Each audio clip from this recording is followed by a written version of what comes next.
And now, from the Sports Station, powered by Hamilton Orthopedics Spine and Sports Medicine, here is News Channel 2 Sports Director Spencer Davidson. Good evening. It's a strange time for many in the sports world and beyond, not only for players and fans, but broadcasters as well. Earlier tonight, I caught up with the voice of the Utica Comets, Joe Roberts, to see what he's been up to and how life has been different since the season was suspended on March 12th. We've been doing a lot of restaurant stuff. There's been that. We've been trying to keep Comets content going out, whatever little bit we can.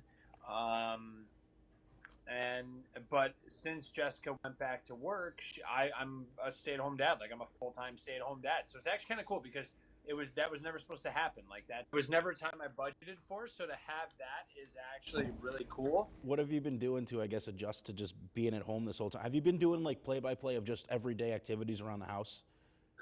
No, I have no problem kind of shutting it down. My focus has been on Nora.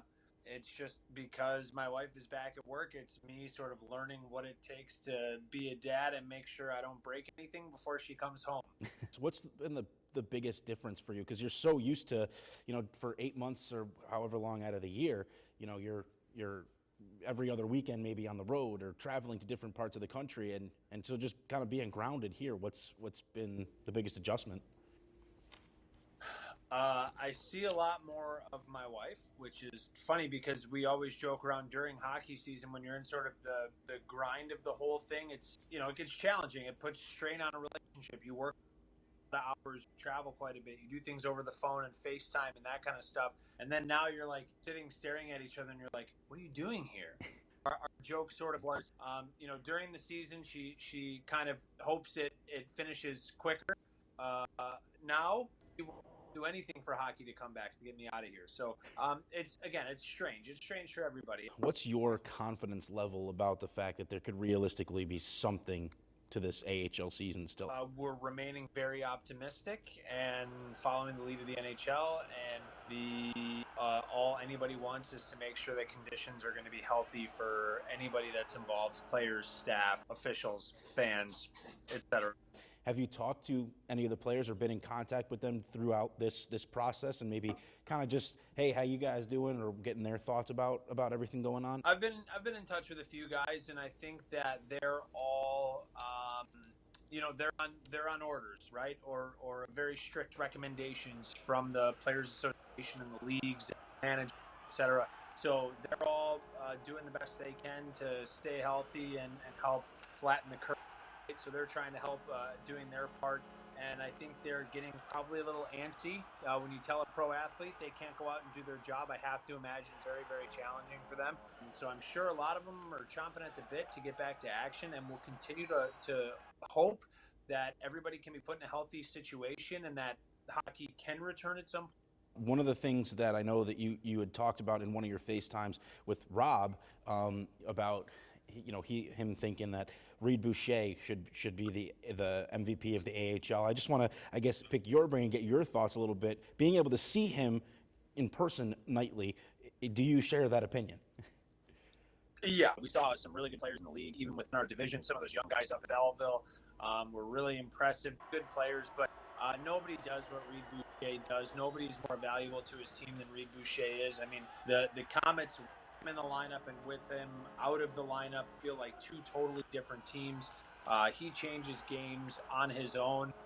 He is without question the best player that I've seen in the American Hockey League over the last 2 seasons. He's on pause right now. He's tied for the franchise record in points. Yeah. So how about a guy who's probably chomping at the bit to get back out onto the ice? He's 1 point shy of being the standalone record holder for career points at the organization. So you got to feel for the guy in this situation, having sort of the reins pulled back on the season he was putting together. But I think considering it anything less than an MVP season is a gross understatement of what he was able to do. Yeah. So for you personally, I mean, we've had a lot of great Reed Boucher moments. We've also had some great individual plays, whether it's earlier in the season, Zach McEwen with kind of like the pullback or whatever, the Brogan Rafferty play against Hartford. What's been your favorite moment this season that you've had a chance to call, where you've in the booth just kind of been, I guess, taken aback by what you're seeing? I think a couple things stand out. I think you spoke to one of them. The Rafferty goal against Hartford was insane, and it keeps popping up, and it keeps blowing me away every single time. I think there were another couple things that sort of stand out. October, we were like the best hockey team of all time. Like we went 8-0 in October, and we were bullying teams. I mean, good teams too. 7-1, 8-2, 6-0. Like calling hockey in the month of October was the most fun I've had in a long time. And then when Justin Bailey did the 3 hat tricks in 4 games, including the one with Jim Benning in the house, that was a good. And then another one, which I think Jim Benning was there for as well. The Comets actually in Laval. So he was at the GM meetings in Toronto, met the team in Laval, and we won a 2-1 game. I think the final was in Laval, where Mike DiPietro had 41 saves. It was back in November. Stood out to me this season. You know, you've seen obviously on social media a lot of the houses you'd want to be in, right? You know, and all those things. So, what's one Comet player that you would want to be quarantined with if you had to have that be the situation? All right, that's a good question. I would say there's a couple guys. I think one that's popping out right now is Guillaume Brisebois. I've heard he's very neat. He's as nice of a person as you'll ever meet in your entire life. I have to imagine that he's very easy to live with. I think he was roommates with Frankie Perron this season, and I never heard, they were always great, always happy, they were always fantastic. I think he was roommates with Frankie Perron this season. You know, they were always great, always happy, they were always fantastic. I have a big personality, so to have someone else with a big personality would probably cause a clash over the course of quarantine. So Freezer, who is apparently has a reputation to be a clean guy as well. I don't know if you know this, but you know, I know that there are some guys on the team that are big video gamers, might play on the road and stuff. You might talk to them. So who do you think, if there was an NHL 20 tournament on the team, who do you think would come out as champion? That's so the gamers. I'm not sure if they play NHL. I think it's big into Fortnite and probably Call of Duty as well. So I'm not sure who I would take in an NHL tournament, but I think just based on who has the reputation of being sort of the go-to gamer, Jalen Chatfield is probably your guy. So I would take Chatty in that one. If you ask people on the team, he is the sort of top dog when it comes to gaming. I would say that it's probably going to be Chatty who makes some noise in that tournament. Even if it's his first time playing the game, he'll figure it out and he'll be great at it. Fair enough. And what about you? If you were to play NHL 20, pick an AHL team that you would like to play with besides the Utica Comets, and who would that be? Okay, I would say Laval. And I would say Laval because if you look at their lineup, was it Kincaid? I think they had all these NHLers on their Carl Alzner as well. Yep. So I would think that with all those NHLers, they probably have one of the best rosters for individuals in that game. Okay, so you had Laval for the AHL. What about NHL? Is it Wings for you? Merely because they're my team. Right now, they're not the best team to take in any situation because it's just it's not right. But I have faith in my childhood idol Steve Yzerman to turn the ship around in Detroit and make the Red Wings a contender, hopefully sooner rather than later. So that would be my go-to team. Awesome. You got to figure. I mean, it's just great to see Yzerman back with the Red Wings organization. It's just kind of where he's supposed to be. He's like he is my hero. He has always been my favorite athlete of all time. So like I love it. I'm so excited about it. He's going to turn it around for sure. Yeah, that's like me with Adam Graves. He's my guy, my favorite of all time. Sure. What's that? No. Yeah, Yzerman. He was like he always was. My brother was a huge Fedorov guy, and I hated Sergei Fedorov. But my brother Max is like Sergei Fedorov always has been, always will be his favorite hockey player of all time, and I always went with Steve Yzerman. Hey, neither one are bad choices.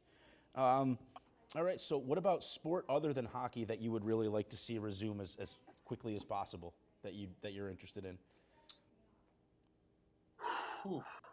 watch much for sports because my life is sort of all consumed by them. So I would say hockey's. You know what I did miss? I missed watching the Masters. I really like watching the Masters. So maybe golf. And not to mention, like, if you really need to squeeze in an afternoon nap, you can pop golf on the TV, and that'll help you out. But I think I actually this year missed watching the Masters. I missed the first weekend of March Madness, the first 2 rounds, like that 4 straight days where it's just mayhem. So I missed that as well. So maybe not like sports in it, but events, certain events. The Masters and March Madness certainly left a void. So, and how about the people? Like, what about the casinos? That kind of stuff. I They know. couldn't take bets on it. Like, it's crazy. All sort of collateral effect, the ripple effect that goes on with it. It's just nuts. Yeah, I heard that like Vegas is doing bets on like how long it takes eggs to explode in the microwave and stuff, and you take the over under. It's like crazy. That's what I heard. Whatever it takes, man. Whatever it takes. Right? All right. So the last one that I'm going to have for you, and you know, you always hear about the LeBron, MJ, whatever, or players from different eras who would be the best. So we have two of potentially the best going head to head on Wednesday in Gretzky and Ovechkin in NHL 20.